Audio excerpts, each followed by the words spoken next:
we go. All right, welcome. Welcome to our introduction to software development and coding challenges for people who are blind or visually impaired.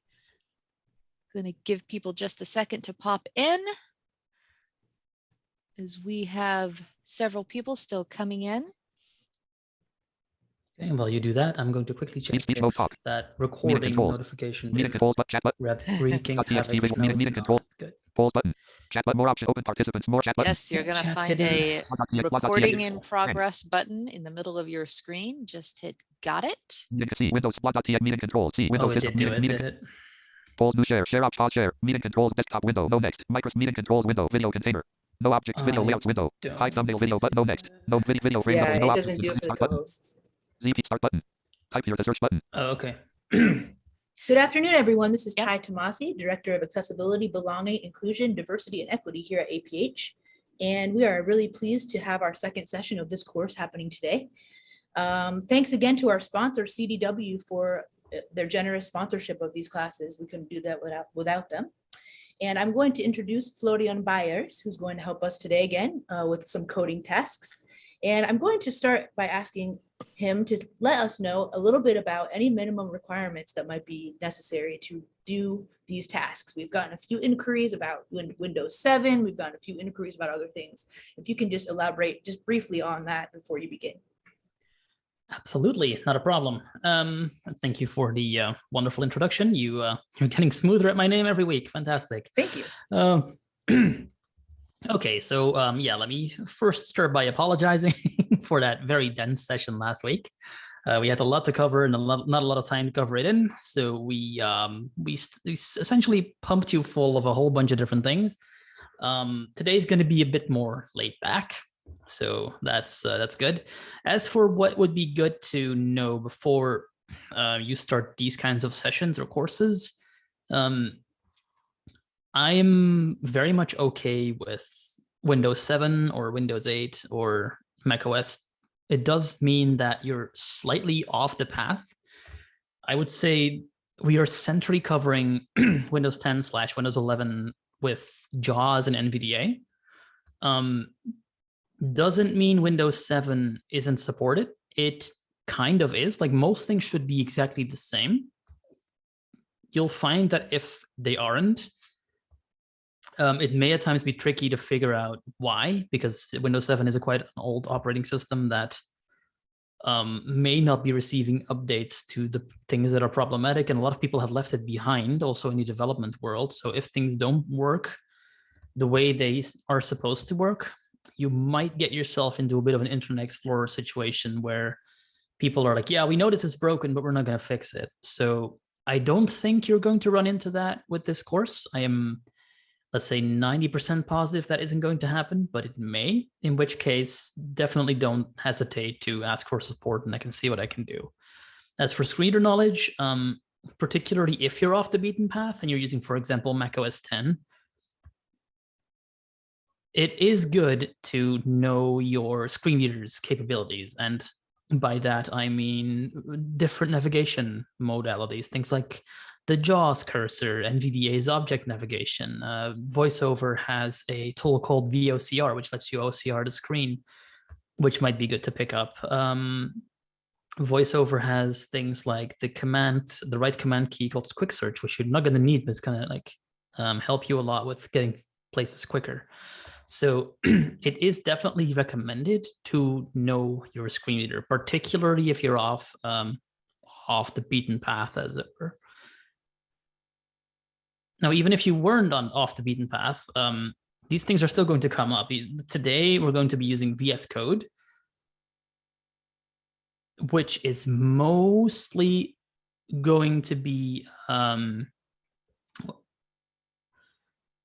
excuse me, I got distracted. It's mostly going to be like the thing between browse mode and forms and focus mode in NVDA. And this is the virtual cursor off and on in JAWS. You're going to want to know how to toggle that, because that's going to come up somewhat regularly in this program. And I'm going to explain why that is in just a moment.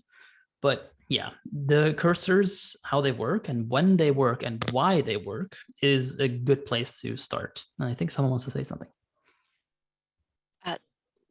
Real quick, Florian, this is Leslie. You have an update alert in your bottom right corner again. Okay, for can you see for what Windows application? system, I'll just quickly go over media them. control. Windows system 32 CMDC. Windows. Docker. Ah, Type out right degree C on I think you got it. Microsoft, please renew button. just in case, I'm going to really quickly notification chevron. make Show sure desktop button. that Notification doesn't state. Docker desk happen zoom D. Docker desk no again. virtual machines. Docker desktop running button. Menu quit Docker desk notification overflow. There. C Windows system C Windows meeting control. Blog.txt blog.txt. Yeah, sorry for this, sorry for that, and thank you for letting me know. That's good to know. Okay. Well, it's Docker. still there. It can't be. I quit. Folder it. view list. Meeting control C Windows system blog.txt meeting controls. Recognizing bottom. Pause share. Pause share. Alt plus T button. Blog.txt Visual Studio C Windows system meeting control C blog.txt main app blog desktop no Really quickly give recognizing a result minute to view see if I can figure this out. blog.txt x live C 1 O P type U of Docker plain text or on ADC. Oh, I know what you're seeing. Yeah. Status bar. Active use with managed toolbar. Account sign into sync. Main landmark. Blog.txt editor as autocomplete. Status bar. Actually, You have Docker installed. You have Docker installed button. Here. Blog.txt Visual Studio Code document. Application. Main landmark. So Blog.txt actually, editor as what you're hearing right now is a bit of a precursor to what we're going to do in a second. There is a notification in Visual You Studio have Docker Code installed on your system. itself. Do you want to install the recommended extensions for it? Notification list. No, I don't. Bye. You have Docker. Button. Show recommendations button. Notification actions tool. Show button. Menu. Install 1 of 2. Install. Do not sync. Install 1 of 2. Install. You have blog.txt visuals. Can I not just say no? Application. Okay. Status bar. Active use switcher tool. Status bar. You have Docker installed on your. Go away. Seriously. Click notification. You have Docker installed on your system. View button collapsed. Show recommendation button. Menu. Install 1 of. Fine. Search extension. Visual Studio Code dialog. Install button. Install extension. Docker Visual Studio. Did that get rid of it? I think so. Application. Quick input list. Blog extension. Docker. Blog.txt. Blank. Yes. Okay. Perfect. All right. Well, that was a bit of a precursor.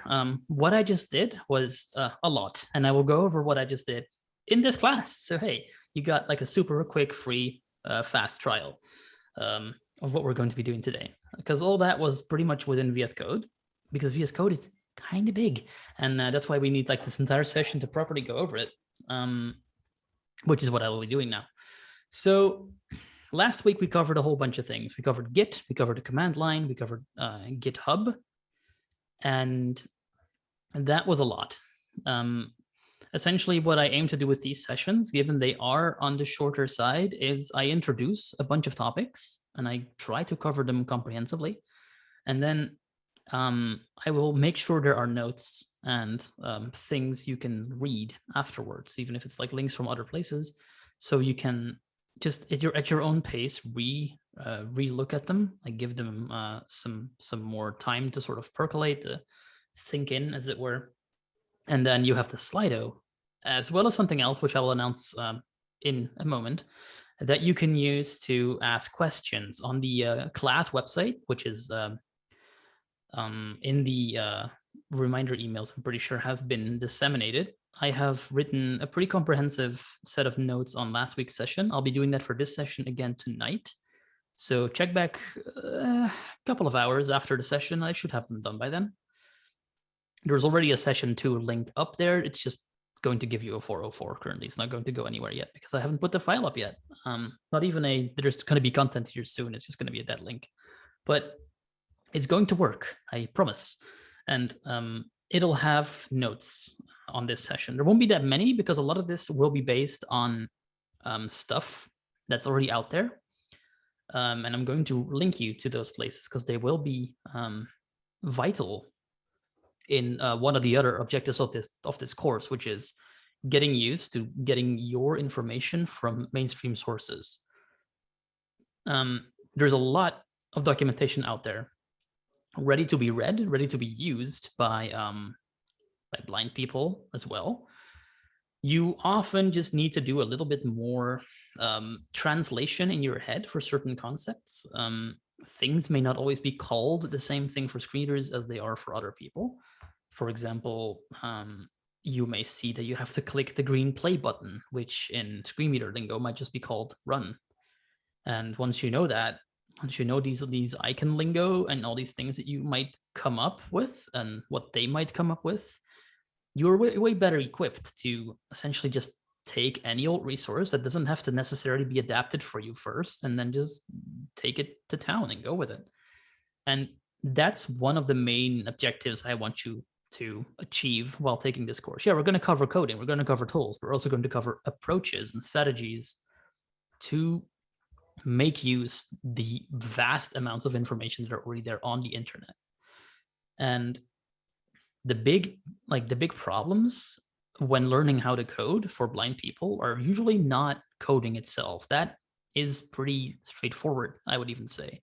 Like, not saying that coding is easy, it's not, but the things around coding that you need to know, the tools, the approaches, the strategies, the learning resources, that's usually annoying to figure out for a screen reader user because there's nothing on it.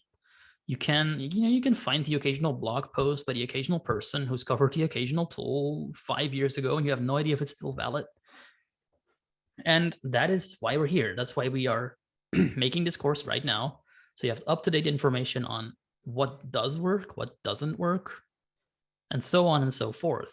Now, VS Code is one of those tools. And, well, VS Code is what's known as a code editor, first and foremost. And there's a whole bunch of those out there.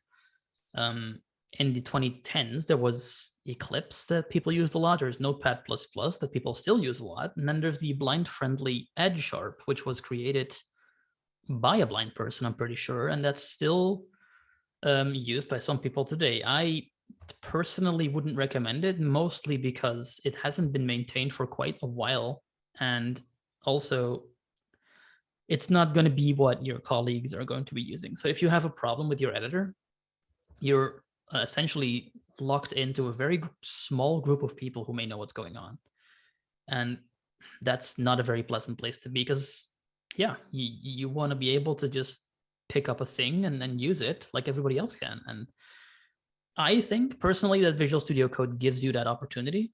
It didn't used to, and we'll cover that in a second, but it does so now, and it's getting there, and it's getting better at that every day. Now, before I go off topic too far, I did say I was going to announce another way to ask questions. There is a contact me page on the class website, which I will spell once because it's kind of annoying to write.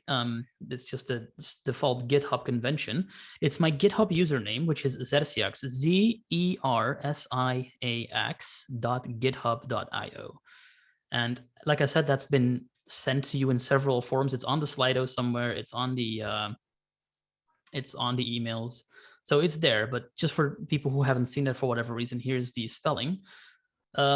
There is a contact me page on that page, and there is a link to my Twitter there, and you have my email address there. Now, that is one way to reach out to me, and there's going to be a next one. Over the last week, I've had a poll up on the Slido that had people vote on different ways to support the class communicatively, and there wasn't a clear winner. Like, most people like Slido well enough, but I have had several requests for people to have something more community oriented that allows people to help each other, as it were.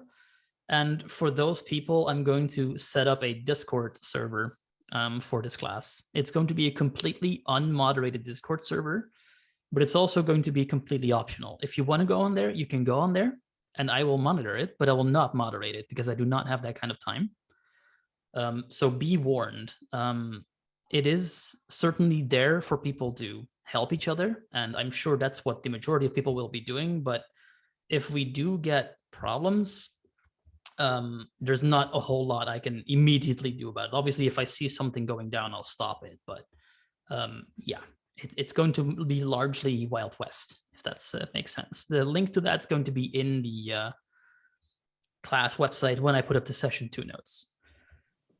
We have a couple people with hands raised. Did you wish to take those questions now? I was literally just about to pause. So Okay. yeah, very, very good timing there. Yep. Scott, is Tim, it? if you would like to go ahead and ask your question, you are unmuted.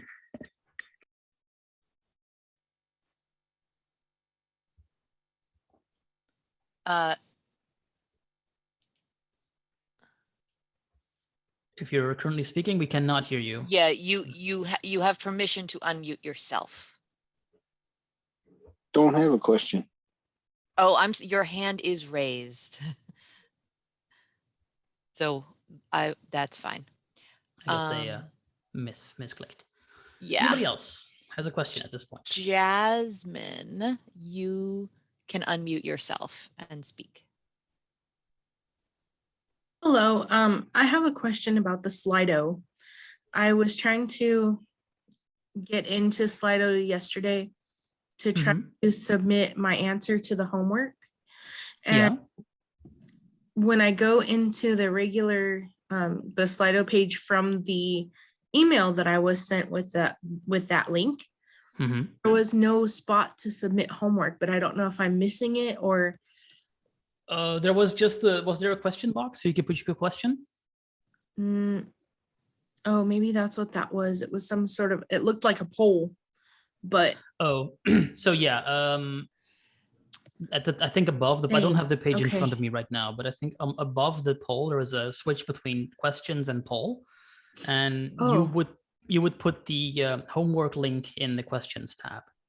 So that's and probably is that by link, do you mean you want our answer in the file, in a file? You're not going to be able to put your entire code in the Slido. There's only like 160 characters you can put there. So what I would recommend you do is put it somewhere like Dropbox, for example, and then just put the link to it in the. Oh, I'm such a goofball. I answered it in sentence form. Oh my God. No worries. Sorry, that's dorky. Yeah, well, I did not know how to complete it anyway, so I was like, I don't know what else to do, so there it is. And just to clarify, people don't have to submit that, right? It's optional for the. No, it's completely optional, and like you're not bad for not having done it, and I really appreciate you trying. So don't beat yourself up over it. It's cool. All right. All right, Tim, did you want to try again?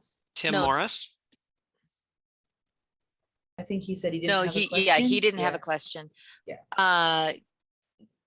Khalid? Yep. Hi, Florian. Hello. Yep, I'd like to ask about Discord and Slack. Which one is more accessible, do you think, with screen reader? That is a really good question. So they both suffer from the exact same problem VS Code does, and we're going to go into that in a minute. But I think it depends on what you want to do. Slack is really good at threading conversations, and it is pretty accessible in that. Discord is less good at that. For the rest, they are pretty equal. I think Slack did a bit more work on their accessibility, but it also has a whole bunch more features you're not going to be using, and it's not free for like communities. I'm pretty sure there's like a trial version, and there is a free version, but it has quite a few limitations. The major one being that history gets deleted after a while, which for something like this is extremely annoying. So in this case, we'd be using Discord, but you can absolutely lose Slack as well if your employer were to use that, for example. And what about creating server in Discord? Is it straightforward, or does it require like you just put the name and description and that's it, or? Pretty much, yeah. Like you click a button and then type in your details, and then there's a server, and you can add like your channels, and you can even add bots to make things like large scale user management more accessible, more easy. Yeah, it's actually quite easy to do. Okay, thanks. I would look forward to the Discord channel then. Not a problem. Hey, Arquam, did you have your hand raised? You're unmuted. Yeah, one more then. Am I audible? Yes, you can be heard. Hi everyone, this is Arqam Mahmood from Pakistan, and I have basically two questions. First question is, can I use Visual Studio instead of Visual Studio Code for this all the sessions and for Python? Because I'm already using that, and there are some cool features that I love about Visual Studio. So that's why I'm asking this. And the second question is about the homework. Can we do we need to submit the homework on Slido, or can we can put it somewhere else? Because I was trying to, because there was not anything mentioned about submitting homework. Where do we have to submit? So can you Right. tell something about this? Yeah, sure. I'll start with the homework one first. I did mention, I think, on the class website that you were allowed to put the link to the solutions in the Slido. I may need to double check that, because if I didn't, then I'm sorry, but that was my intention. That is the easiest way by far. I mean, if you're already a coder, like, hey, it'd be cool. I'd be completely okay with you shooting me a link to a GitHub repo or something if that's easier for you, or a Dropbox file, doesn't really matter. As for Visual Studio versus VS Code, you're on your own, essentially. I cannot really support you in doing that because I'm not super well versed in using Python with VS community, but it sounds like you have that well in hand and you're already well versed with using that editor. So in that sense, I think you're fine. You just need to do a little bit of Googling yourself to figure out what something breaks. Yeah, actually, basically I'm using Visual Studio for C# or C++, and it's pretty good when it comes to figuring it out, your code and stuff. So yeah, sure. If you want to use C, if you want to use something you're comfortable with, that's fine. I'm also using VS Code for JavaScript and Python, but I have started Visual Studio for I think a month ago, and it's better than VS Code in some ways. Okay. Yeah, if it works for you, then absolutely use it. Yeah, we're going to be covering VS Code here because of various reasons, which I'll go into in a minute. That's no issue at all. Okay. So there are 2 more questions, and then we should move on. Let's see, Dilip. Yeah, you can unmute yourself. Can you hear me? Yes. Yes, you're audible. Okay. Well, actually, I think you already asked my question, answered my question, because my question was regarding how to submit homework using Slido because of the character limit. But as you said, just put a link in for either a Dropbox or repository. So exactly. Yeah, I wasn't aware it was that short. Someone on the slide actually pointed out to me that the question length is quite short. Like the answer length is quite a bit longer. So I wasn't aware that the character limit on the question was that low. So yeah, if that happens, definitely use one of the other avenues on the website to reach out to me, or the Discord if you want. Now that's going to be a thing. But Slido is certainly still available. I'm not going to neglect any of these avenues. They're all going to be monitored. So just use whatever you feel comfortable with. Thank you. And finally, Samrawit, you can unmute. Can you hear me? Yes. Yep, you're audible. Awesome. Hi, I have a comment, not a question. Okay. I looked at your GitHub notes, and where you embedded the link for resources, you labeled them our link here. Here link, something like that. So when we bring the links list, it's gonna be like so many links here. I think it would be challenging. That's a very good point, and I did that completely on purpose. Okay. All right. So yeah, I do that because a lot of people are going to do that in articles like this. Obviously, it's a bad accessibility practice, and I'm very much aware of that. There's a couple of people who pointed this out to me, and I told them exactly the same thing as I'm telling you now. I'm doing this to essentially, not to just make it difficult for you on purpose. Like that, I don't do it to just tease you, but I do it because it's good to get used to these kinds of things happening in resources like this, particularly when you're meant to read the entire thing, or at least read the sentence that the link is in. You're going to be finding a lot of this because people will have problems rewriting the sentence so the link still makes sense, and they're just often just not going to bother. In which case, it's just a good idea to get used to the fact that you might not want to use the links list in articles like this, and just read it in full. Or figure out some strategy. Every screen reader has its own way of doing this, to figure out what URL a link goes to, and then extrapolate from there. So yeah, that is annoying. I really think it's annoying too, but I did it for a reason. Okay. All right, thanks. Okay, Okay. so we'll pause again a little later for more questions. Yeah. So now we're going to get to the meat and potatoes of this actual session, which is Mod.txt Visual Studio Code. Visual Studio Code. I'm going to mute my speech just in case it talks over me. I don't want that to happen again like last week. Speech mode off. There we go. So Visual Studio Code, what is it? So it's a code editor, as I started saying. Ed Sharp is one, Notepad++ is one. They'll have their pros and cons. And they stand against what is known as an IDE, or an integrated development environment. And a few people were asking about Visual Studio itself. It's also referred to as Visual Studio Community Edition, or just Visual Studio IDE. And that is a humongously large program. Like, I'm talking several tens of gigabytes large if you get all the things. That lets you do a lot of different things. And it used to be Windows only.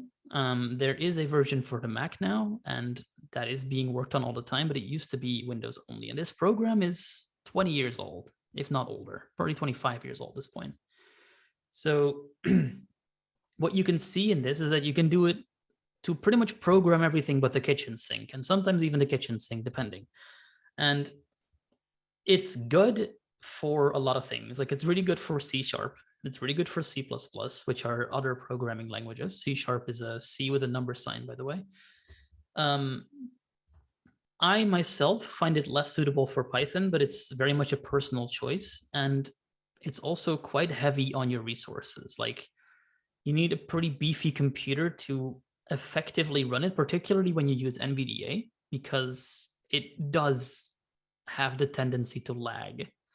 Again, particularly with NVDA. NVDA does not deal with this program extremely well. You can use it, but you can use it in the way you can use Office. It works, but it may not be the most smooth experience ever. Whereas Visual Studio Code is also somewhat heavy because it does do a lot of things, but it's not quite as resource intensive on, let's say, basic tasks as I found. And there's a whole lot of features in VS IDE, or the Visual Studio Community, which is the same thing. There's quite a few features you're never going to use, particularly not if you don't work in like an enterprise team, for example. And in Visual Studio Code, the approach is essentially reversed. Like, in Visual Studio, you have everything you could ever want and more. And in Visual Studio Code, you have nothing unless you install it yourself. You just have the editor, and you can edit things. And if you wanted to do anything more fancy, you're going to have to work a little bit for that. And we'll be covering that in just a while. But yeah, that's the philosophy of Visual Studio Code. It can do a lot, but it doesn't do a lot out of the box. And you can make it your own by installing extensions, which we'll cover, like I said, in a minute. Kind of like how NVIDIA add-ons work and JavaScript. So when Visual Studio Code first came out, it was completely inaccessible. You could not use it. You couldn't even see what you were typing. And I got the dubious honor of testing it at the time and telling them that it sucked, essentially, which was fun. It's cool to tell Microsoft something sucks. It's a very liberating experience. You should all try it sometime. Anyway, what happens is it was based on this new technology at the time that's known as Electron. And Electron is something that became very big over the last 5, 6, 7-ish years. And what it essentially is a way for people who know how to build web applications to take that knowledge and transfer it over to the desktop, to computers. And it didn't really matter what kind of computers those were. You can run these applications on the Windows, on Mac OS, even on Linux, and that is its main strength. You don't have to write 3 different versions of the same app, or even 4 if you want one for the web. Instead, you can write it for the web and then just modify it slightly to make it work on all these other programs, on Windows, on Mac OS, on Linux. And that was completely inaccessible to begin with. Like when it first came out, like it always happens, I find, it was not accessible. You couldn't do anything, and they had to fix it. And then, well, a little bit of time went by, and things got fixed. Things got better. And then people started listening, and that's been one of VS Code's biggest strengths. They're very active on GitHub. One reason why we covered GitHub so much last week. But they really listen to issues that come in. There's several people who are very much plugged into the accessibility space. There is a channel on a chat service known as Gitter. It's a Gitter, like chatter, but with Git. And people have that pretty well figured out. And if someone runs into a problem, an issue will be filed against the Visual Studio Code repo. People will reproduce it, and then discussion happens on fixing it. And there's actually been quite a few really interesting features for screen reader users in particular over the last couple of months. One being audio notifications or audio cues that, for example, tell you when you are on a line with an error in it, which is something that visual users can see. Like there's a red squiggle under the line, or at least some kind of like visual ornament that you can immediately see, oh, that line has an error on it. And we haven't had that kind of real-time information available to us in a mainstream editor pretty much ever. That's just not been a thing. And we always had to use several hotkeys to get that information if it was there at all. And now we essentially just get a little blip when it happens. And the same goes for warnings. The same goes for if there's like a suggestion on how to fix a problem, there's also a little sound for that. And they're still expanding this feature. Even now they're gathering feedback on GitHub on the issue for this to see how they can improve it, how they can make it better. And that's been my experience with the VS Code team for the last several years. When there's a problem, it gets listened to. It doesn't immediately get fixed all the time. There's certainly some problems, and there's certainly things that could be done better, but it has gotten quite a bit better. So yeah, I think hopping in now and jumping on the VS Code train, as it were, right now is the best time to do it. And that's why we're doing this now. So I mentioned this thing called Electron, and Electron, like I said, has become really popular. Like a lot of things are using it these days. A couple of examples: Discord is using it. Skype is using it. Spotify is using it. I'm dropping a whole bunch of names here. They better be paying me for this. Slack is using it. Docker is using it. Any other big ones? I'm sure I'm forgetting one or two. There's several programs that use it, and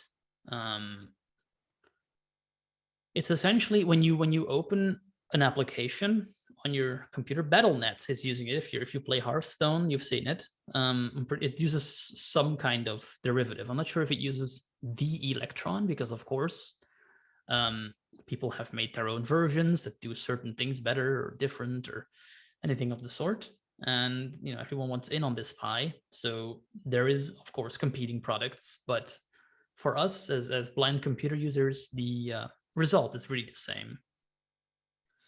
And you can recognize it by your screen reader jumping into browse mode when you open the app. Usually that means you're either on a website in your browser, or you're in an Electron app, which is essentially a browser, which has like a web app in it. If you've run the apps for Messenger and WhatsApp, for example, those are essentially the web code that's already there, packaged in an application so you can put it on your computer.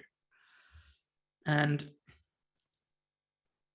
Visual Studio Code doing this, taking this approach, has actually led it to be pretty omnipresent in a lot of respects. So if we take, for example, a free code camp, which is a free online-based curriculum to learn how to code, mostly web languages, so HTML, JavaScript, CSS. That uses what's called the Monaco editor, which is Visual Studio Code's editor. Like, it's just been removed out of Visual Studio Code and put out there on its own. And now it's powering Free Code Camp, which means that Free Code Camp by definition has an accessible editor because it's accessible in VS Code. Now, there's always a few caveats, of course. Like, it may glitch out from time to time, but you can use it. Before, they used something called Code Mirror, which was also used by Codecademy, if you've heard of that site. And because of that one component, both of these websites were inaccessible. You had to essentially copy paste the code from one place to another, make changes, then copy paste it back, which works but is annoying. So that was I mean, it stops your flow. You have to like think about doing several things at once, and it just turned a lot of people off from the whole idea. Both of these efforts, both of these initiatives now are accessible, at least in the editor department, which is cool because that means we can use them. Codecademy, for example, has a pretty good Python track. Be warned though, only the Python 2 version of that course is free. The Python 3 version is not free, and that's pretty scummy in my opinion, because Python 2 has been end of life for 2 years plus now. So don't be lured in. If you don't have the means to pay for it, there's other resources out there, which I will link to in the session 2 notes. But and this may be old information. This is how it was last year when I checked. Maybe they've seen the error of their ways and changed this, but I don't think so. Anyway, because of this editor, because of the efforts of one team, all these initiatives have become more accessible. And you'll find that in modern applications, this is often the case. People reuse stuff that's already out there to make their everything, their application. And if that component gets fixed down the line, like the component authors obviously still work on the component after an application starts using it, and they will be pushing fixes, probably on GitHub. They will be pushing their changes live, and then they get integrated into the newest version. And then if the application that you're using updates itself and decides, we want those newer versions, they get the accessibility fixes for free if they were made. And while that's good, it also made the playing field a bit murkier, because we can't really say anymore that, hey, your application is inaccessible. It's often one of the components that application is using that is inaccessible. Obviously, the creator of the application still needs to be aware of that, but they may not be the person who can fix it.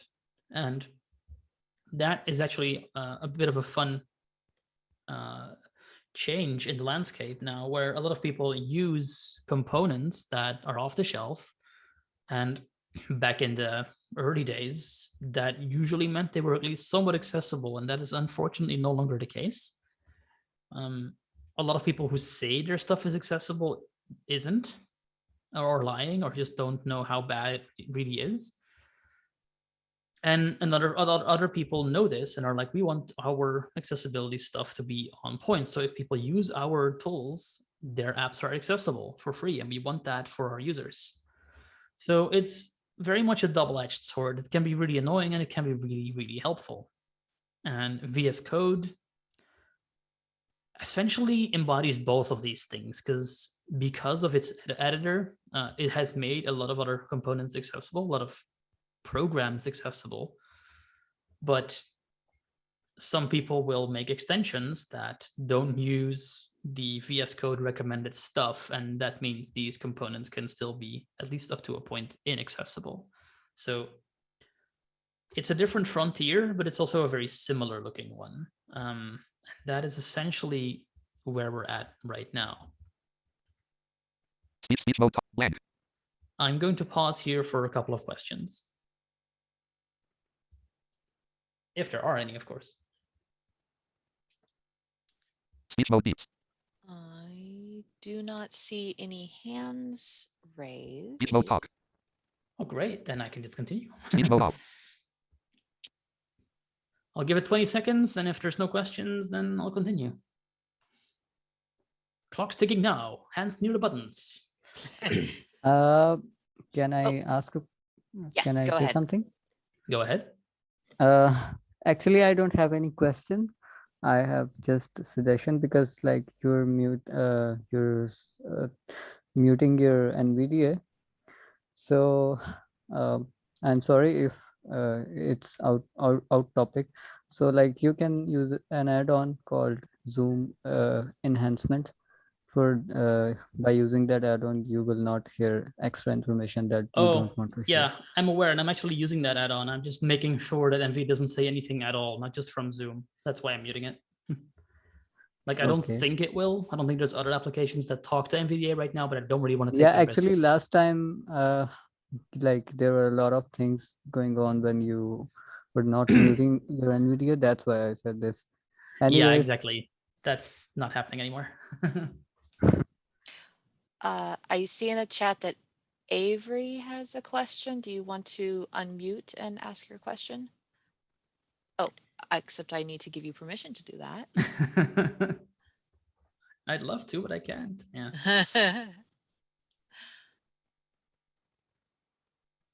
There you are. Okay, you should be allowed to talk now.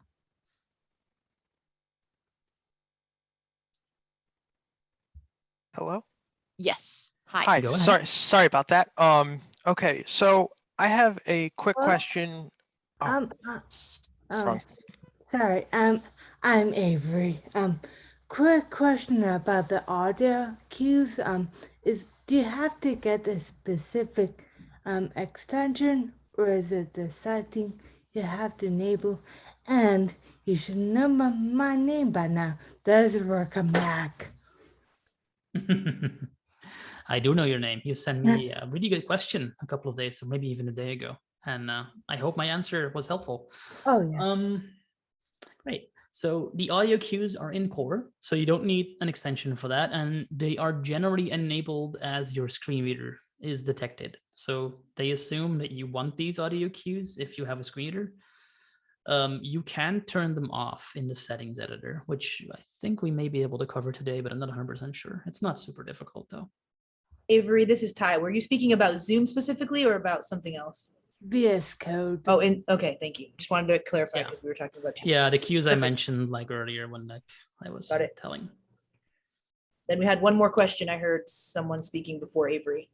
Yeah, sorry about that. So you mentioned about how you thought that like it works best with like C++ and C. I assume that there are like specific ways to get, and I assume we're going to go into this, like how to get like definitions and how to sort of like use that to quickly jump around within code, within just documents, just like when you're working on them. Yeah, we're going to really briefly cover that because it's very extension specific. Okay. But yes, it's going to come up. Awesome. Thank you. All right. We have 3 more people with their hands raised. Do you want to take those now? We can take them. Yeah. Okay, Jessica, would you like to go next? I don't actually, I don't see anybody with their hands raised.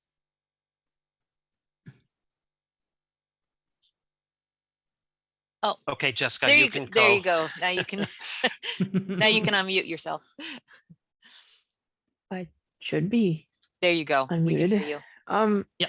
What coding languages does this support? Because I have the C++ or the wait, hold on. I have the CSS and the HTML and the JavaScript track, but I also have, Lua, and people have told me to, that I should at least look at Python. So which versus, because the main VS seems to support a lot of coding languages that are like C based and stuff, but what can you work with just the code, this code editor that we're using?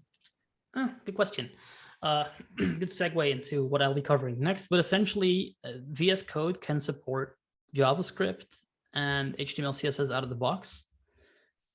for a lot of other languages, there's extensions available that are very mature. Python leads the pack where that's concerned for sure. Lua, I don't know for sure, but I'm sure someone's made something. I'm sorry, you can use it because I was using this in VS Code. Okay, so yeah, Lua is apparently usable too. Cool. Hello? Abdullah?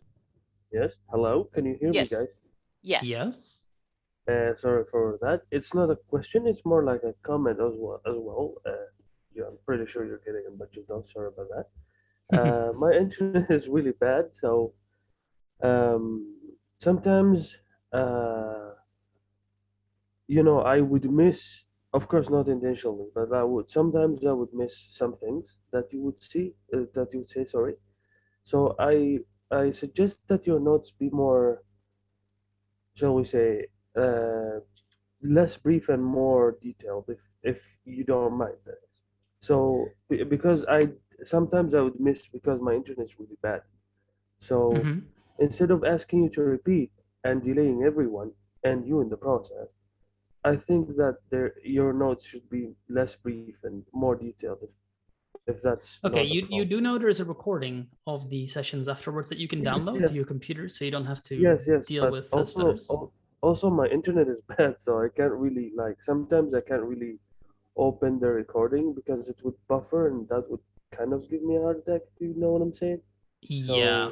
Are you able, like this? I know this is a big ask. I'm just feeling out the possibilities here.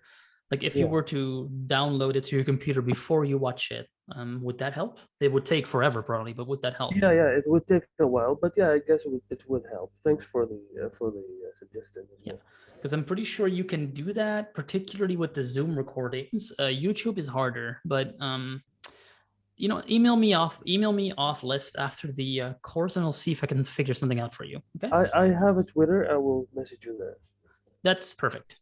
All right. Thank you. I don't want you to fall behind because of this. No worries. That would be sad. Thank you very much. I appreciate it. Yeah. Hi. Yes, Hello. that's correct. You're audible. Hey there. So quick question. Could you kind of really quick go into disadvantages or advantages of using Electron versus other frameworks for native apps, for example? Sure. I will do that right before I continue. Is that all the questions for now? Oh, there was another. But a few more actually, Donnie. I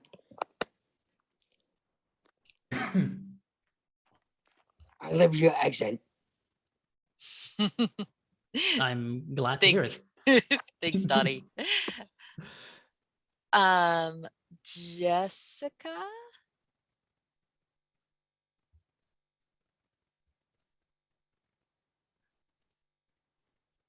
Oh no, your hand went away, so maybe you. So I think we already covered Jessica. Yeah, maybe we. Well, yeah. That I'm not seeing anymore. The It other could be a repeat hands- offender, of course, but Yes, the other hand seems. Oh wait, found one more. Martin. You should be able to unmute now. Go ahead.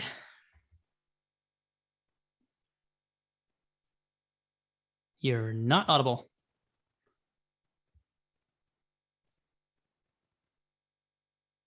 You are still not audible. Just letting you know.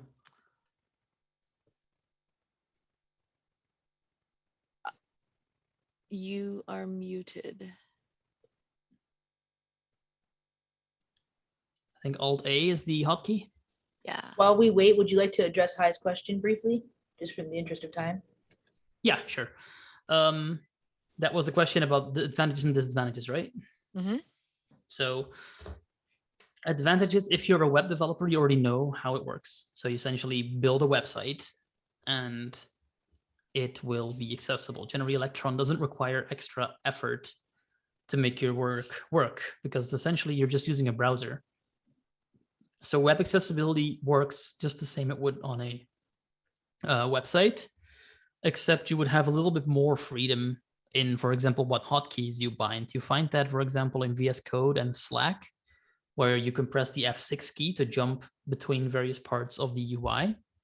You couldn't do that in a browser-based version because it would jump you up to the address bar and various other places in your browser rather than the application you're in. So it gives you more. The problem, the main disadvantage, honestly, is you're running a browser, like a small one, but still a browser for every app that uses this. So if you have several apps that use this, the RAM usage can pretty much go through the roof now and again.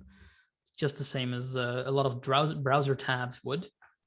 Also, you're limited to what you can do on the web, which, to be fair, is less and less of a limit, but particularly in accessibility land, it can be trickier to make accessibility things work properly because there's just no web-based equivalent for them yet, or there is a very poorly understood one, which makes it difficult to essentially take your desktop accessibility knowledge and apply it to the web, which may not always have a one-to-one pairing.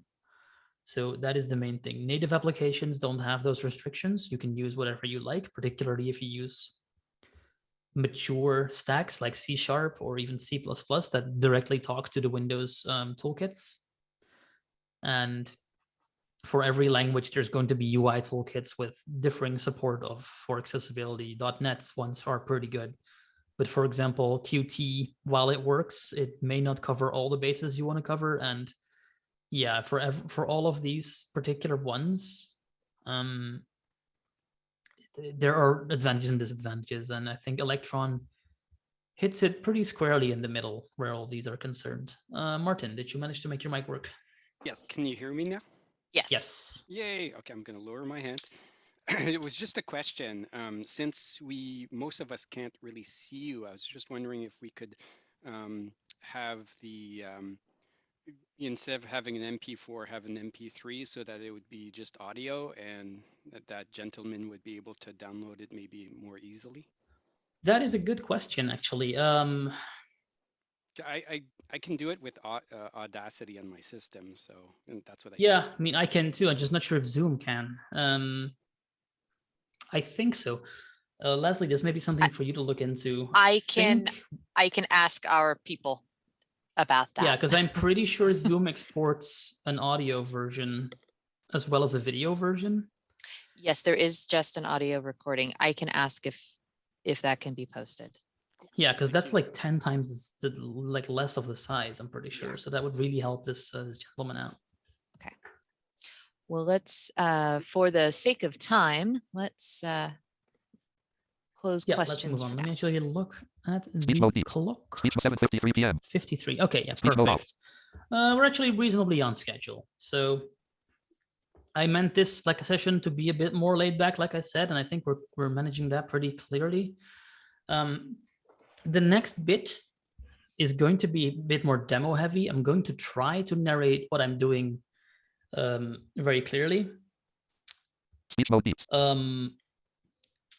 So I will turn on my Speech mode talk. NVDA, and I have just an empty text file in front of me. And if I do my browse mode hotkey in NVDA, which is caps lock space, and the same would be JAWS plus Z in JAWS, and we go all the way up to the top, because we can do that. Out of list, clickable list, force out of list, land. We have an empty line. Clickable. Content info landmark, clickable. And as I arrow down here, menu bar, menu item, sub menu, alt plus we F5. get to the menu bar. So this is one of those interesting limitations that you run on with the Electron apps. There is a menu bar you can hit with Alt. You can just press the Alt key. Main landmark, log.txt editor as autocomplete multi, file sub menu, alt plus F1 of 8. There you go. Edit sub menu, alt plus E2 of 8. Selection sub menu, alt plus S3 of 8. There is a menu bar, but they had to do quite a bit of work to make this work this smoothly, because all of this is web. So they had to do a lot of focus management and various other things to make this work as smoothly as it currently does. Let's dismiss this for now, because I want to just show off how this interface looks. I'm going to escape out of this. Main landmark, log.txt editor as autocomplete multi-line blank. So we're back here. I'm going to do the same thing I did before, just browse mode, and then up to the beginning. 14 out of editor clickable, 1432 character blank. I'm doing that with Control A up arrow, because this keyboard doesn't have a home and an end key, so that's why it's odd. You can use Control Home in this. I just can't. Clickable. So if we skip past the So there's a couple ways you can navigate this interface like this. You have landmarks. JAWS calls them regions and landmarks. They're essentially the same thing. In NVDA, it's D and Shift D to navigate between them. Content info landmark clickable. Menu bar, menu items, That's where the menu menu bar is. That's where the menu bar is. Main landmark clickable, blog.txt tab selected. Here's your editor tabs. No next landmark. And that's all the landmarks we currently have. Now, like I said, this is a somewhat inefficient way of browsing the interface, and you shouldn't be doing this. But I want to use it just so I can show you what's actually on the screen before we start zooming around a little quicker. So we go back 14 up. clickable, 1432 And characters we'll just unselected. scroll past the menu bar here. Click on out of configure layout toolbar clickable menu button collapse submenu configure layout. So here we have a couple of toolbars. Out of toolbar clickable, clickable, clickable, clickable, clickable, clickable. Active view switcher toolbar tab collapsed explorer CTRL plus shift plus E. Tab collapsed search CTRL plus shift plus F. Tab collapsed source control CTRL plus shift plus G. Tab collapsed run and debug CTRL plus shift plus D. And all of these are here and they have hotkeys. And what I first want to teach you all is learn these hotkeys because they are way more efficient than grogging this entire web page every single time you want to do something. Tab selected expanded extensions CTRL plus shift plus X. So we can see that my extensions menu button submenu window additional are views. here. We can look at those. And then there's a list of additional views because they're not all in view all at once. Out of toolbar manage toolbar menu button submenu account sign into sync settings. That's like a main menu option button where you can restart the player, restart the editor. You can apply updates, do all sorts of other things. Menu button submenu manage new code update available. Like I said, there's an update right now that came out a couple of days ago that I haven't gotten yet in this machine. Out of toolbar heading level 2 extensions marketplace. So we have the extensions marketplace open. Extensions marketplace actions toolbar clickable menu button collapsed submenu filter extensions. Button refresh. Button clear extension search results. And it just keeps going like that. And I'm going to jump out of browse mode now again with caps lock space. And we're going to use a couple of hotkeys. So if I do Control Shift P, this is also invoked by pressing F1. Type the name of a command to run. Combo box has autocomplete editable greater. This is your everything command menu, as it were. And you can type in this menu. If you know approximately what you want to do, you can type and it's going to try to figure out what you mean. So if I, for example, type one password OPEN 68 results. Open new external terminal. Control plus shift plus C1 of 68. I can just arrow through these. Remote WSL. Open folder in WSL. 2 of 6. Azure Container Registry. Open in portal 3 of 68. Debug. Open link 4 of 68. Developer. Open extension logs folder 5 of 68. So there's a whole lot of results here. And if I backspace out. 820 results. Python. Select interpreter 1 of 820. We're back to the entire list of things. And this is one thing you need to be aware of when you're in autocomplete lists like this. You're not going to be able to review what you typed because of one problem. That your cursor essentially has to be in 2 places at once. Like it needs to know on the one hand, oh, there's completions, but you're still also typing. And screen readers have the one big limitation where they can only show you one thing at a time. So if you escape out of this. Main landmark. Blog.txt editor has autocomplete multi-line blank. You go back to the editor. If you bring it back up. Type the name of a command to run. Combo box has autocomplete editable greater. That's, and what I just did was I pressed escape to essentially minimize it or close that quick pick as it's known. And then I press Control Shift P again to bring it back up. And that greater than sign, you type after it and you get your command results. So that is the main command center, let's say, of Visual Studio Code. If you don't know a command, but you know kind of what it's called, you can find it here. And extensions, which we'll be covering next, will add their own commands to this list. So to the person who was asking about finding definitions and such, this is how that would work. Your extension for, say, C or C++, Python, they will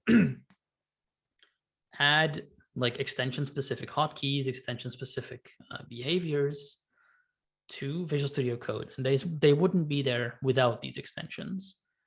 Now, if we go out of here, main landmark, I'm talking, don't interrupt me. And we press Control Shift X. Search extensions in Marketplace Editor as autocomplete multi-line X Docker. That takes us to our extension thing that we were looking at before, the Marketplace. And the Marketplace is a bit of a misnomer because most extensions are actually free, so you don't have to pay for them. But there's a search result. There's a search query already in here. You can type into this edit field, and then if you tab extensions list, level 1 Docker 1.20.0 Microsoft makes it easy to create, manage, and debug containerized applications 1 of 5. You get a list that you can arrow up and down through for your results. Now, if you have a result selected, you can tab again. Toolbar, manage button. And there's a button to act on that extension. If this wasn't already installed, it would say install. So it says manage because it's already installed. Now, if you, for example, wanted to use Python, you would Docker go back and shift tab to the search field. Search extensions in marketplace editor as autocomplete multi-line index. Docker quote REK. Remove what's already in there. That was placed there by that update earlier when we dismissed it. It asked me if I wanted to install Docker extension because I have Docker installed on my computer. And I said yes. And what it essentially did was it used its own facilities to search for that thing, find the extension in the list, and then press the install button. And now I have it. And that using things that are already out there approach is how VS Code gains a lot of its tricks. Because, for example, when you install the Python extension, what you're enabling VS Code to do is talk to the various Python-based tooling and other things that are on your machine already. It doesn't install them for you unless you tell it to. This is why you install Python as well as VS Code. If you don't have Python installed and you install the VS Code Python extension, it's going to throw you an error and say, hey, you don't have Python installed. I can't do anything here. And this is one of the main little tricks you need to know about Visual Studio. You can install the extensions, and then the extensions can talk to tools on the machine that code is focused on. So not necessarily running on, because Visual Studio Code does allow you to work over a remote connection. You can have a server for those people who have like a VPS or a Linux server somewhere. You can put your development environment on there, even your code. And then you can tell Visual Studio Code to use, for example, SSH to connect to that server and then work directly on that server's hard drive. And if you have your Python there and you install the Python extension on the remote host, which is a term we covered in the glossary last week, it would have access to that Python, and it would have access to all the features that that extension gives you, which are things like autocomplete when you're typing. I'm going to show that off in a second because it can be a little bit tricky to figure out what's actually happening, because NVDA particularly can be quite chatty when we do this. For NVDA, there is an add-on, the VS Code add-on, which cuts down a bit on the chatter. I don't know of a JAWS script that does the same, but I think JAWS is a bit less chatty to begin with, so you may not need it as much. Now, I already have the Visual Studio Python extension installed. So what I'm going to do, search extension. I'm going to make a new file. Meeting control C, Windows System C, Windows System 32 CMD.x terminal C, users Florian Grader. Here's our friend, the CMD, the command line again. And I am using the Windows equivalent this time because this threw someone off last week. Call C-A-L-L. Call space. C-A-L-L, two greater than signs. Greater, space. And then we'll make a file called class. C-L-A-S-S, class.py. C, users Florian Grader. And now if I do code, C-O-D-E. because code, remember space. what I said last week, when you type a command on the command line, it looks for your path variable, and your path variable holds a list of folders, which in turn hold your programs, and code happens to be one of those. So you can call it from here and give it the argument of the file we just made. L-A-S-S, class P-Y. Blog.txt Visual Studio Code, class.py Visual Studio Code document, class.py Visual Studio Code document, application, main landmark, class.py editor as autocomplete multi-line blank, error, linter might be is not installed.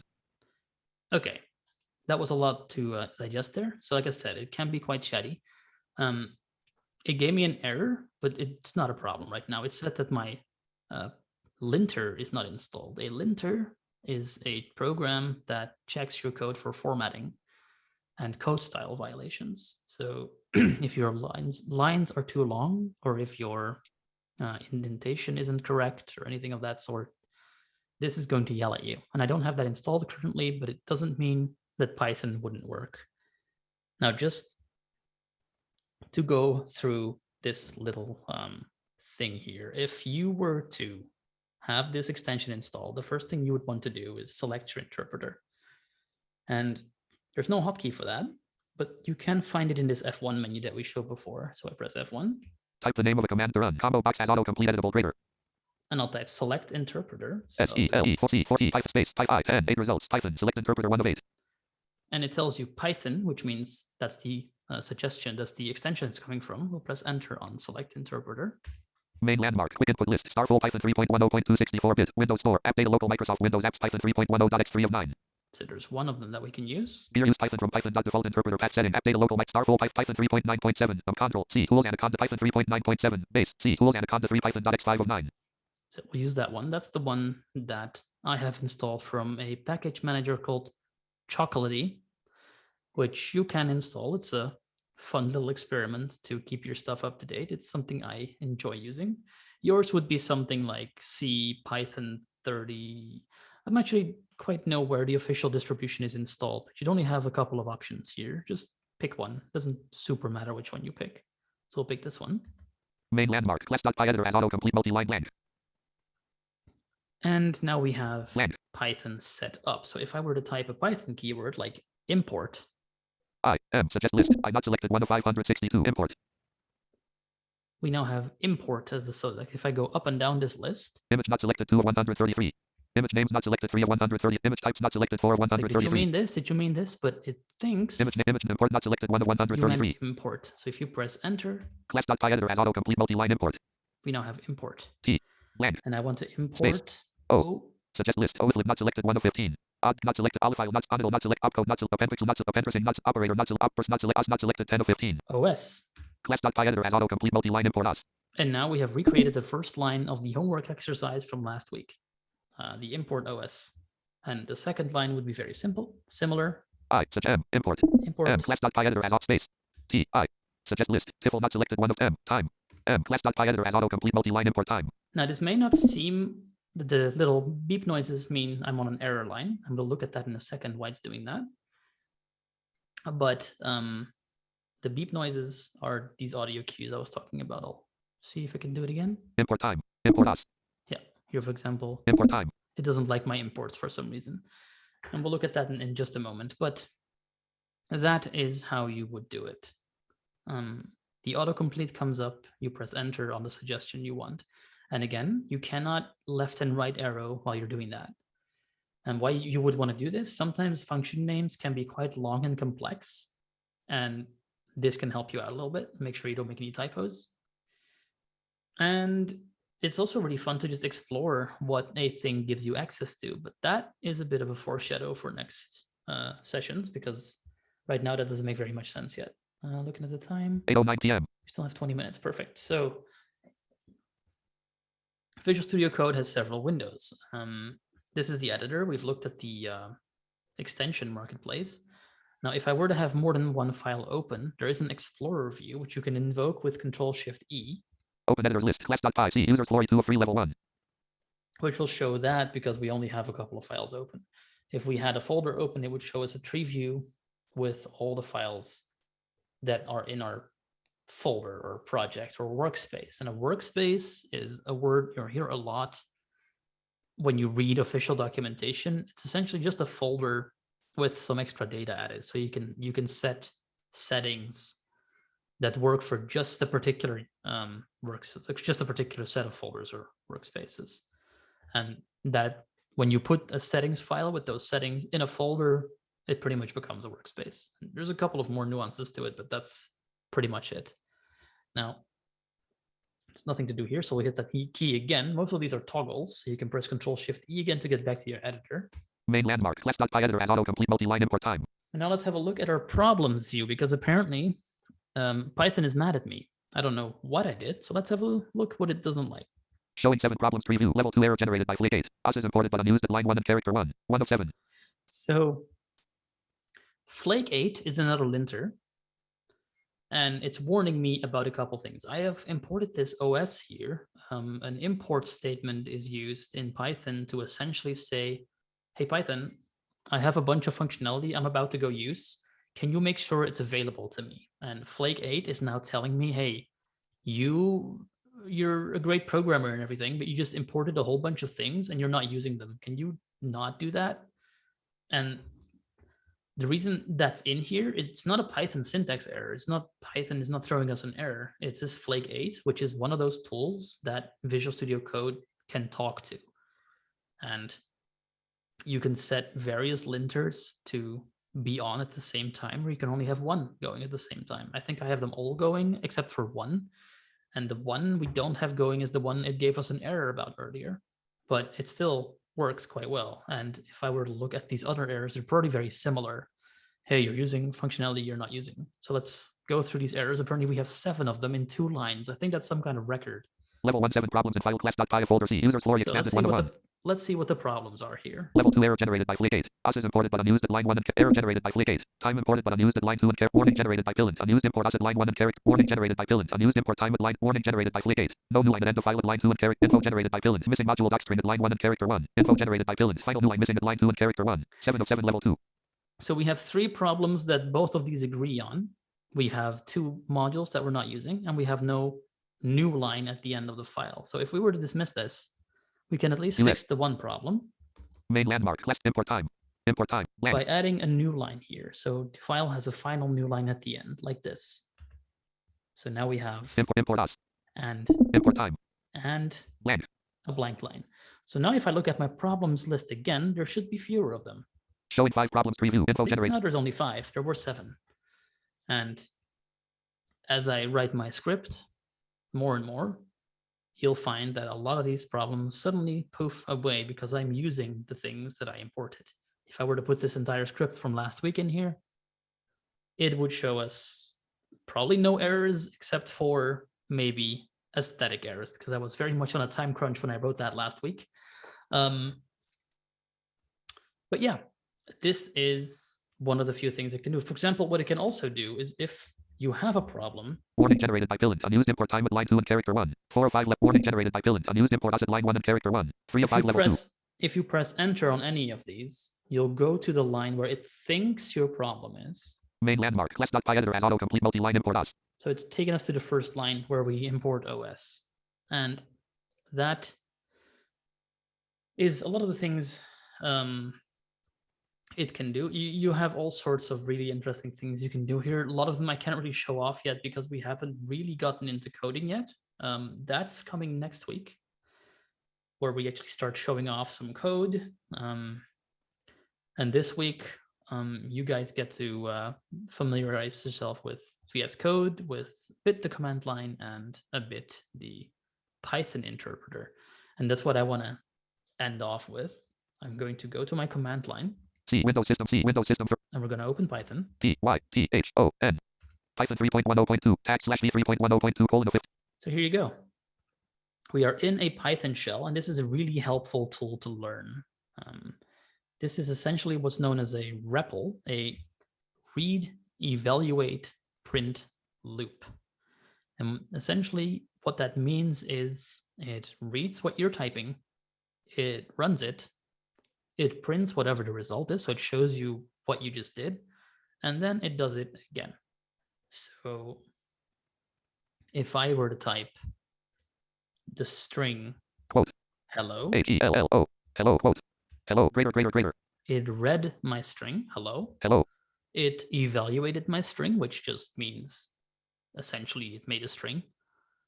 And then it printed the string. And a string is essentially just a sequence of alphanumeric characters, so just letters and numbers, essentially. And if we start playing with these, we can, for example, store that string. Let's make it into a one line that stores the value of what I'm typing. So you can call it my underscore my line string string string space equals space quote hello. hello hello quote greater. And it gives us no output because there's nothing to print. We just stored that string in the variable hello. And the variable is a box that you put values in because you need them later. Now I can refer to hello by the name my string. Let's do that. My line string hello greater. So if I type my string, run it, it evaluates the value of my string, which is hello, and then it prints that value, which it did.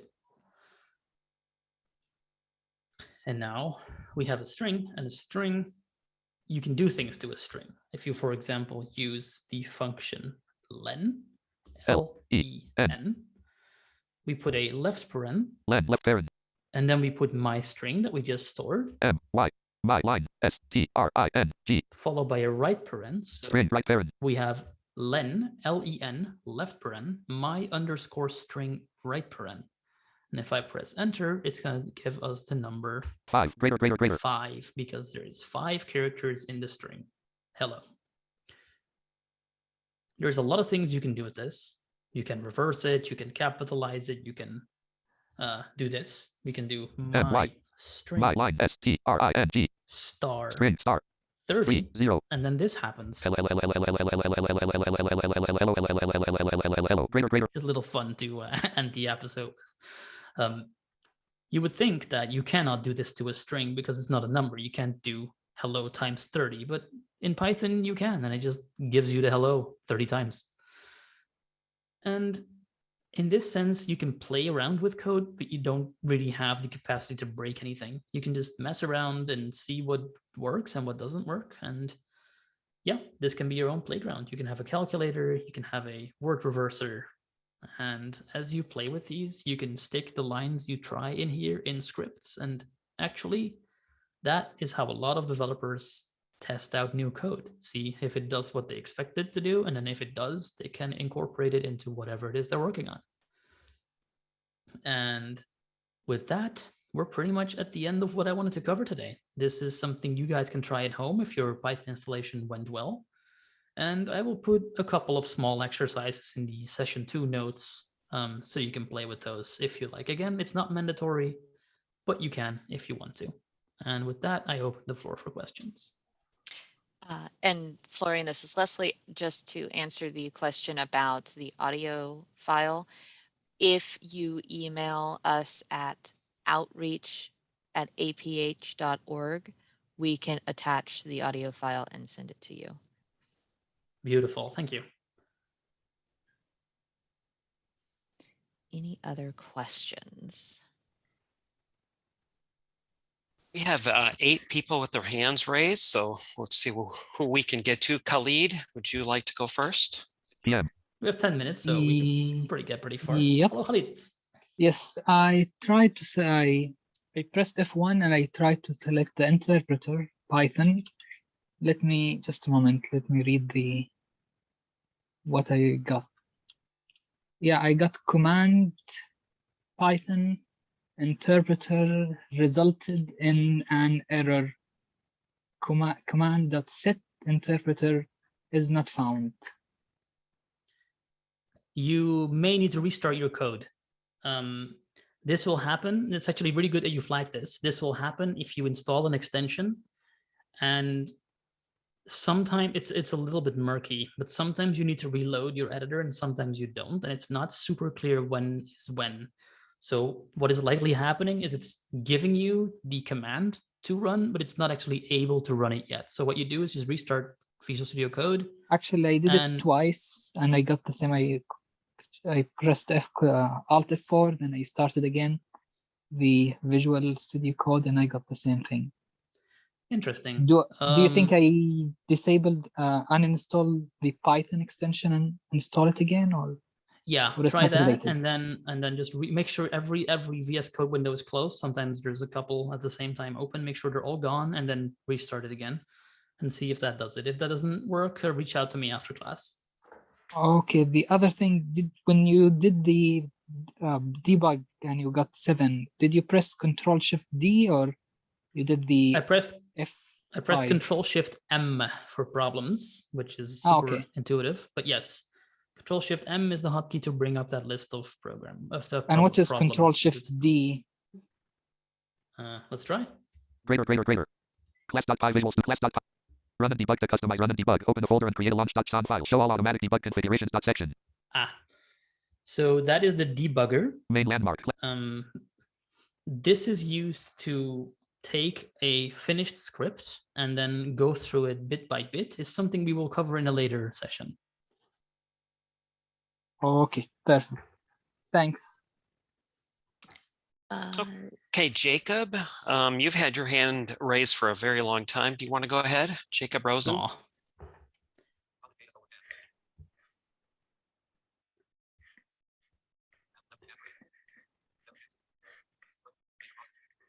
Okay, you are unmuted. So let's try this again. Go ahead and try it again now.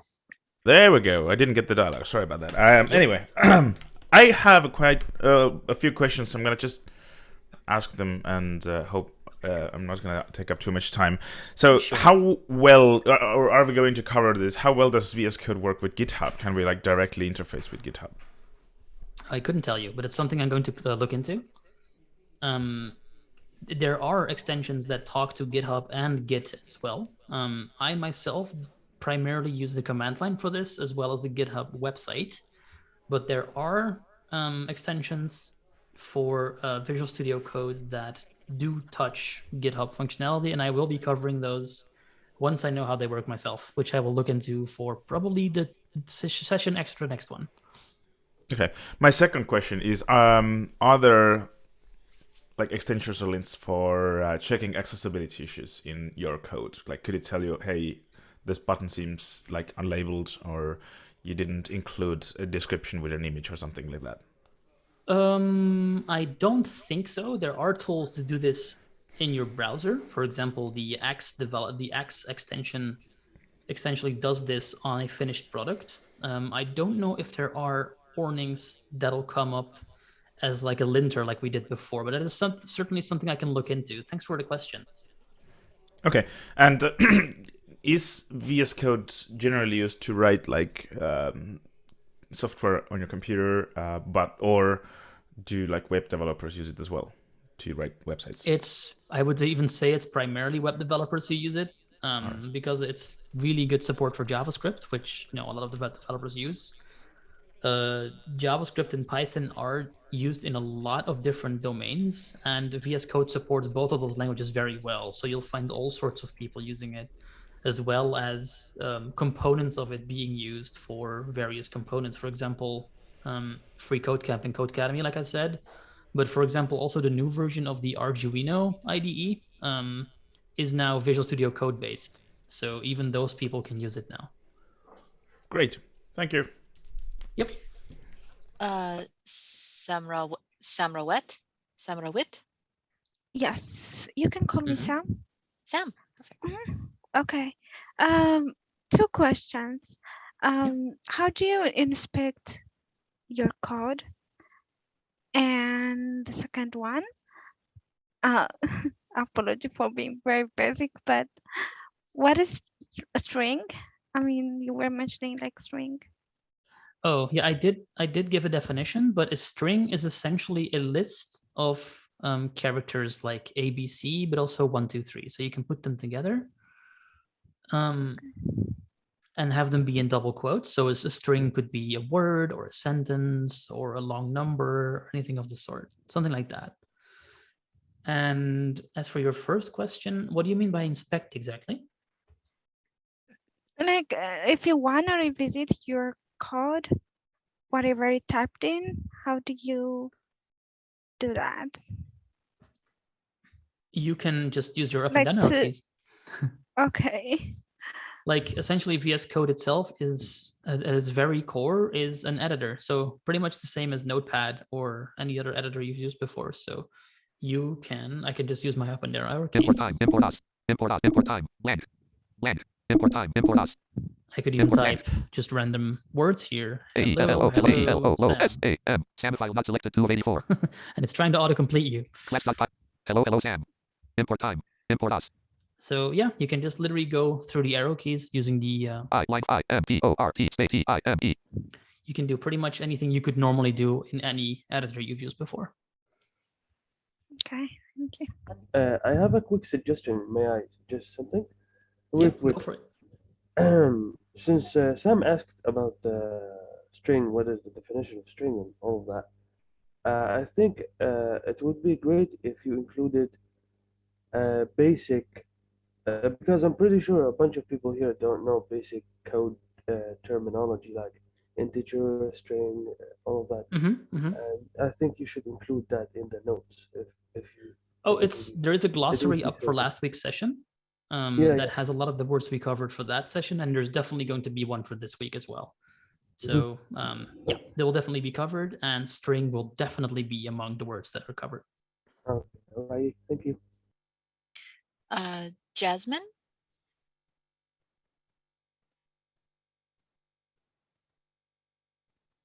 You have to unmute your there you go. Hello. So as you were doing your code in Visual Studio Code, I was trying to replicate what you were doing, but for some reason my autocomplete is not turned on. Okay. Did you first save the file with a .py extension? Yes. Is your Python extension installed? Absolutely. I did that as we were doing our discussion as well. And did you manage to get the interpreter selected? It didn't ask. It just installed the Python. I don't know. Yeah, so that's probably where your problem is. So you want to run that select interpreter command to make sure that it knows what Python to use, and I think things will suddenly magically start working. If not, come find me after class. So how did you do that code, the select interpreter again? That F1 or Control-Shift-B, whichever you'd like, window, you can just type select int and it'll come up with select interpreter as one of the first results, if everything went well. Select. Okay. And then I was also trying to redo your your command line. Yeah. Wrote hello, and then you I didn't catch the second line, so it didn't work. This is what you have. What's what happens when you try to do things while I'm doing things. Sorry. Definitely good to experiment, and I really applaud that. What I did was, what did you miss? So the my string bit. I did hello, and then I pressed enter, and then I typed in my underlined string, I believe it was. Yeah. Oh, and then nothing happened. Yeah, it wouldn't be. Right. The line that goes in between those is my string, and then an equal sign, and then hello in quotes. Okay, got it. Okay. So at that point, you're saying my string is hello, and at that point, you can act on my string and have it be acting on hello. Okay. All right, cool. Thank you. No problem. This is Ty, and if there are any attendees who have previously asked questions that have their hand raised, I would like to ask you to let others ask questions at this time because we're running very short on time. And you can certainly work with the presenter at the end of class or after class to catch up. Certainly. Am I audible? Yes. Okay. I have a quick question. Actually, I was trying to follow you when you were coding, and like you were importing OS and time, and I did the same, but I could not hear the sounds, and I was hearing like my auto completion is working, but I was not hearing the sounds while you're navigating in the lines and while you're having suggestions. So do you have any extension for this? No, the reason that's not happening is because it's not yelling at you for this. So you can set up the Python extension to lint for you. Linting means, like I said, to check for style errors and code that you're importing but isn't used, things like that. And I have done that in my setup, but you haven't yet. So in that sense, what it calls a problem for me, it wouldn't call a problem for you. So that's where discrepancy is happening. So are you going to cover it? Like, yes, but not today. yeah, I know. Okay, thank you very much. This is Yeah, Ty. no, I want to respect our time. We've now reached the end of our session. Certainly people can stick around and ask more questions if needed. I just want to thank again our sponsor CDW for this, for generously sponsoring our class today. And certainly if we have time and are able, we will stick around for questions. Thank you. Okay. I believe Evan, you can unmute, and I am going to stop the recording, I think, at this point. Thank you for joining us. Thank you. Plink long.